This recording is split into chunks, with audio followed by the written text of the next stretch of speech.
ಇಲ್ಲ, ಇವತ್ತು ಹೋಗಲ್ಲ, ನಾಳೆ ಬೆಳಗ್ಗೆ ಹೋಗ್ತೀನಿ ನಂಜನಗೂಡಿಗೆ. ನಾನು ಈಗ ಕೊಡಗು ಹೋಗ್ತಾ ಇದ್ದೀನಿ. ಕೊಡಗು ಅಲ್ಲಿ ಮಳೆಯಿಂದ ಆಗಿರ್ತಕ್ಕಂಥ ಅನಾಹುತಗಳನ್ನೆಲ್ಲ ನೋಡ್ಕೊಂಡು ಬರೋಕ್ಕೆ ಹೋಗ್ತಾ ಇದ್ದೀನಿ. ರಾಜ್ಯದಲ್ಲಿ ಈಗ ಹೆಚ್ಚು ಪ್ರವಾಹ ಆಗ್ತಾ ಇದೆ. ಎಲ್ಲ ಸಚಿವರಿಗೆ ನಾವು ಟಾಸ್ಕ್ ಕೊಟ್ಟಿದ್ದಾರೆ. ಎಲ್ಲ ಸಚಿವರುಗಳು ಹೋಗ್ತಾ ಇದ್ದಾರೆ ಅವರವ್ರ ಜಿಲ್ಲೆಯಲ್ಲಿ ಎಲ್ಲೆಲ್ಲಿ ಪ್ರವಾಹ ಬಂದಿದೆ, ಎಲ್ಲೆಲ್ಲಿ ಜಲಾಶಯಗಳೆಲ್ಲ ತುಂಬಿಕೊಂಡು ನೀರು ಎಲ್ಲ ಹೊರಗಡೆ ಬರ್ತಾ ಇದೆ, ಹೆಚ್ಚಾಗಿ ಬಿಟ್ಟಿದ್ದೀವಿ ನೀರು. ಅದೆಲ್ಲ ಕಡೆ ಹೋಗ್ತಾ ಇದ್ದಾರೆ, ಜನರನ್ನು ಭೇಟಿ ಮಾಡ್ತಾ ಇದ್ದಾರೆ. ವಿಚಾರವಾಗಿ ಸಿದ್ದರಾಮಯ್ಯನವರು ಎದುರಿದ್ದಾರೆ, ಸ್ವಲ್ಪ ಶೇಕ್ ಆಗಿದ್ದಾರೆ. ನೀನು ಹೇಳ್ತಾ ಇದೆಯಲ್ಲ, ಅಶೋಕ್ ಹೇಳಿದ್ ನನಗೆ ಕೇಳಿದ್ರೆ ಅಶೋಕ ಎದುರ್ಕೊಂಡಿರ್ಬೇಕು. ಅಲ್ಲಪ್ಪ, ಅಶೋಕ ಎದುರ್ಕೊಂಡಿರ್ಬೇಕು ಅಂತ ಮೊದಲು ಹೇಳ್ರಿ.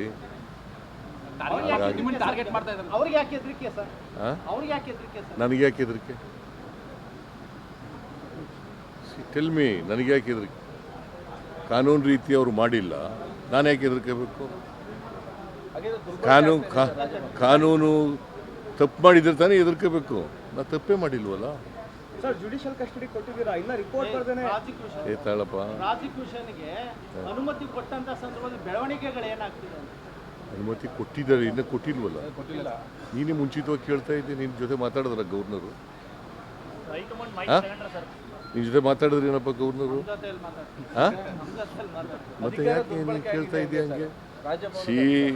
ನೋಡಪ್ಪ, ನಿನ್ನೆ ಕ್ಯಾಬಿನೆಟ್ ಮೀಟಿಂಗ್ನಲ್ಲಿ ನಾನು ಕೆಟ್ಟ ಸಂಪ್ರದಾಯ ಆಗಬಾರ್ದು ಅಂತೇಳಿ ಹೋಗಲಿಲ್ಲ.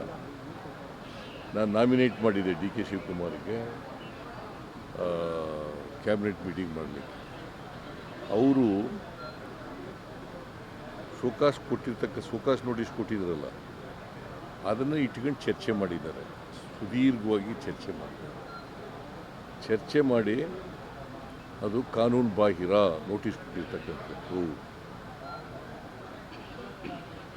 ಅದಕ್ಕೋಸ್ಕರ ಆ ನೋಟಿಸನ್ನು ವಿಡ್ರಾ ಮಾಡಬೇಕು. ಮತ್ತು ಅಬ್ರಾಮ್ ಒಬ್ಬ ಅವನ ಆಂಟಿಸಿಡೆಂಟ್ಸ್ ನೋಡಿದಾಗ ಅವನೊಬ್ಬ ಬ್ಲ್ಯಾಕ್ ಮೇಲರು.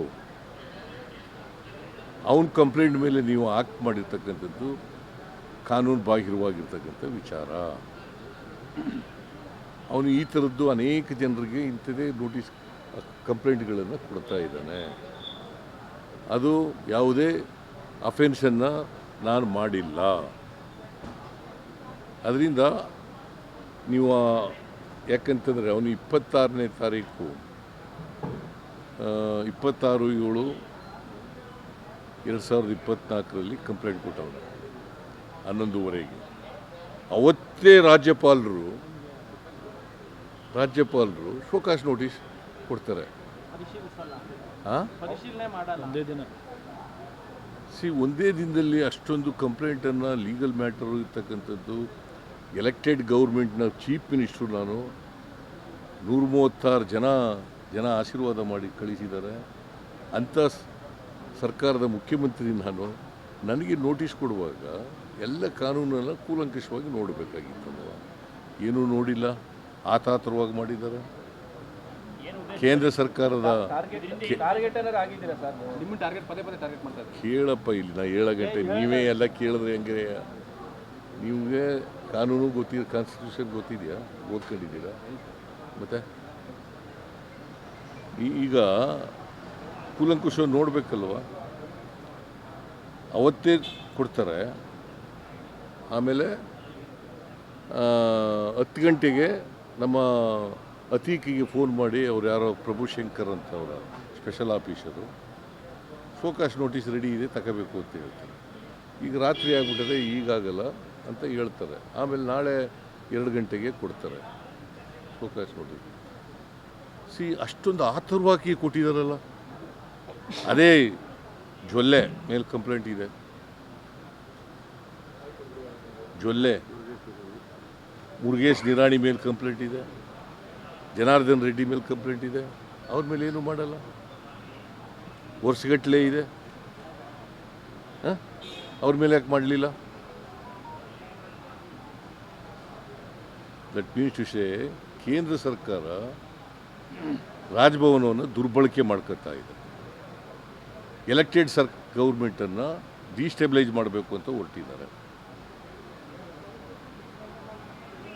ಸೊ ಅವರು ಕೊಟ್ಟಿರ್ತಕ್ಕಂಥ ನೋಟಿಸು ಕಾನೂನುಬಾಹಿರವಾದದ್ದು. ಇದು ಸಂವಿಧಾನವನ್ನು ಕೊಲೆ ಮಾಡ್ತಕ್ಕಂಥ ರೀತಿ ಇದು. ಪ್ರಜಾಪ್ರಭುತ್ವವನ್ನು ನಾಶ ಮಾಡ್ತಕ್ಕಂಥ ರೀತಿ ಇದು. My role is not there. Where is my role? ಹೇಳಿ ನೋಡೋಣ, ನನ್ನದು ರೋಲ್ ಏನಿದೆ. ಏನೂ ಇಲ್ಲದೇನೆ ಅನಗತ್ಯವಾಗಿ ಇದು ಮಾಡ್ತಾ ಇದೆ. ಸೊ ಅದಕ್ಕೆ ನಾವು ಶೋಕಾಸ್ ನೋಟಿಸ್ ಕೊಟ್ಟಿರ್ತಕ್ಕಂಥದ್ದು ಕಾನೂನುಬಾಹಿರವಾಗಿದೆ, ಸಂವಿಧಾನಕ್ಕೆ ವಿರುದ್ಧವಾಗಿದೆ. ಅದಕ್ಕೋಸ್ಕರವಾಗಿ ಇದನ್ನು ಎಲೆಕ್ಟೆಡ್ ಗೌರ್ಮೆಂಟನ್ನು ನೀವು ಅವರ ಕೈಗೊಂಬೆ ರೀತಿ ಕೆಲಸ ಮಾಡ್ತಾ ಇದ್ದೀರಿ. ಸೆಂಟ್ರಲ್ ಗೌರ್ಮೆಂಟ್ನ ಕೈಗೊಂಬೆ ರೀತಿ ಕೆಲಸ ಮಾಡ್ತಾ ಇದ್ದೀರಿ. ಇದನ್ನು ವಾಪಸ್ ತಗೋಬೇಕು. ಯಾಕಂತಂದರೆ ಚೀಫ್ ಮಿನಿಸ್ಟ್ರಿಗೆ ಅಡ್ವೈಸ್ ಮಾಡೋರು ಯಾರು? ಅಲ್ಲ, ಗವರ್ನರ್ಗೆ ಅಡ್ವೈಸ್ ಮಾಡೋರು ಯಾರು? Council of ministers. ನಾವು ಅಡ್ವೈಸ್ ಮಾಡಿದ್ದೀವ? ನಮ್ಮನ್ನು ಕೇಳಿದಾರ?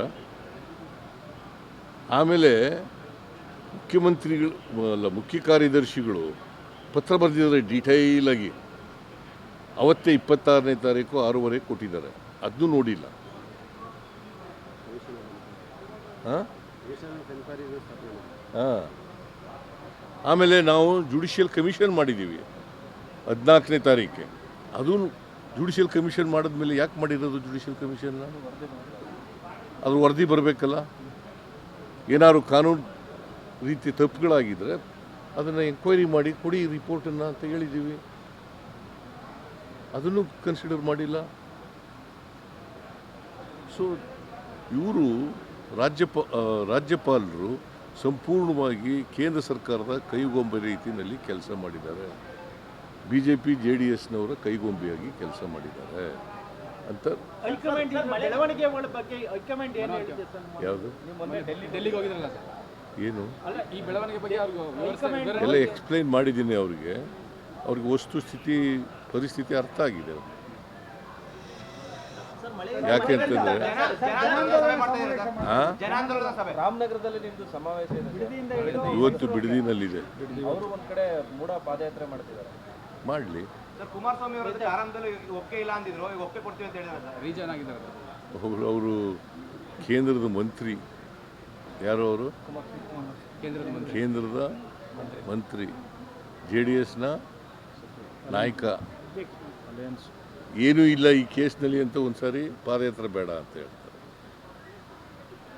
ಮಳೆ ಜಾಸ್ತಿ ಆಗಿದೆ, ಜಲಾಶಯಗಳೆಲ್ಲ ತುಂಬಿಕೊಂಡಿದ್ದಾವೆ, ಪ್ರವಾಹ ಬಂದಿದೆ. ಅದ್ರ ಕಡೆಗೆ ನಾವು ಗಮನ ಕೊಡಬೇಕು. ಈಗ ಹೊರಟೋಯ್ತಾ ಅದು? ಹಾಂ, ಮಂತ್ರಿ ಪದವಿಗೆ ಡ್ಯಾಮೇಜ್ ಆಗುತ್ತೆ ಅಂತ ಕೇಂದ್ರ ಸರ್ಕಾರದಲ್ಲಿ ಮಂತ್ರಿ ಆಗಿದ್ದಾರೆ. ಅವ್ರ ಮಾತನ್ನ ಕೇಳ್ತಾ ಇದ್ದಾರೆ ಅಂತ. ಅವ್ರ ಮಾತನ್ನೇ ಕೇಳ್ತಾ ಇದ್ದಾರೆ ಅಂದರೆ ಇವರು ಸ್ವಇಚ್ಛೆಯಿಂದ ಮಾಡ್ತಾ ಇಲ್ಲಲ್ಲ. ಹಾಂ, ಇದನ್ನೆಲ್ಲ ಎದುರಿಸೋದಕ್ಕೆ ನೀವು ಎಷ್ಟು ಮಟ್ಟಿಗೆ ಸಿದ್ಧರಾಗಿದ್ದೀರಿ? ನಾವೆಲ್ಲ ಸಿದ್ಧ ಆಗಿದ್ದೀವಿ, ಎಲ್ಲ ಎದುರಿಸ್ತೀವಿ. ಸಿಎಂ ಸರ್, ಮಳೆಯಿಂದ ಮನೆಗಳು ಬಿದ್ದೋಗಿದೆ. ಎಲ್ಲ ವರದಿ ತರಿಸ್ತಾ ಇದ್ದೀನಿ. ಮನೆ ಬಿದ್ದಿರೋದಿರ್ಬೋದು, ರಸ್ತೆ ಕೆಟ್ಟಿರೋದಿರ್ಬೋದು, ಬ್ರಿಡ್ಜ್ಗಳು ಬಿದ್ದೋಗಿರೋದಿರ್ಬೋದು, ವಿದ್ಯುತ್ ಕಂಬಗಳು ಹೋಗಿರ್ತಕ್ಕಂಥದ್ದು ಇರ್ಬೋದು. ಇದ್ರ ಬಗ್ಗೆ ಎಲ್ಲ ವರದಿ ತರಿಸ್ತೀವಿ. ಗೊಂದಲ ಆಗಿದೆ ಸರ್. ಅಂದ್ರೆ ಮನೆಗಳು ಕಟ್ಟಿಸ್ಕೊಡ್ತೀವಿ ಮತ್ತೆ ಪರಿಹಾರನೂ ಕೊಡ್ತೀವಿ ಅಂತ ಕೃಷ್ಣ ಬೈರೇಗೌಡರು ಹೇಳಿದ್ದಾರೆ. ಆದ್ರೆ ಆದೇಶ ಆಗಿಲ್ಲ. ನಾವು ಕ್ಯಾಬಿನೆಟ್ನಲ್ಲೇ ತೀರ್ಮಾನ ಮಾಡಿದ್ದೀವಿ. SDRFನವರು ಸರ್ಕಾರ ಎಷ್ಟು ಕೊಡಬೇಕು, ಅದ್ರ ಜೊತೆಗೆ ಒಂದು ಮನೆನೂ ಕೊಡ್ತೀವಿ. ಮನೆಯನ್ನು ಕಟ್ಕೊಡ್ತಾರೆ. ಆದೇಶ ಆಗುತ್ತಾ ಸರ್? ಯಾವಾಗ ಆಗುತ್ತೆ ಸರ್? ಆದೇಶ ಆಯ್ತು. Thank you sir.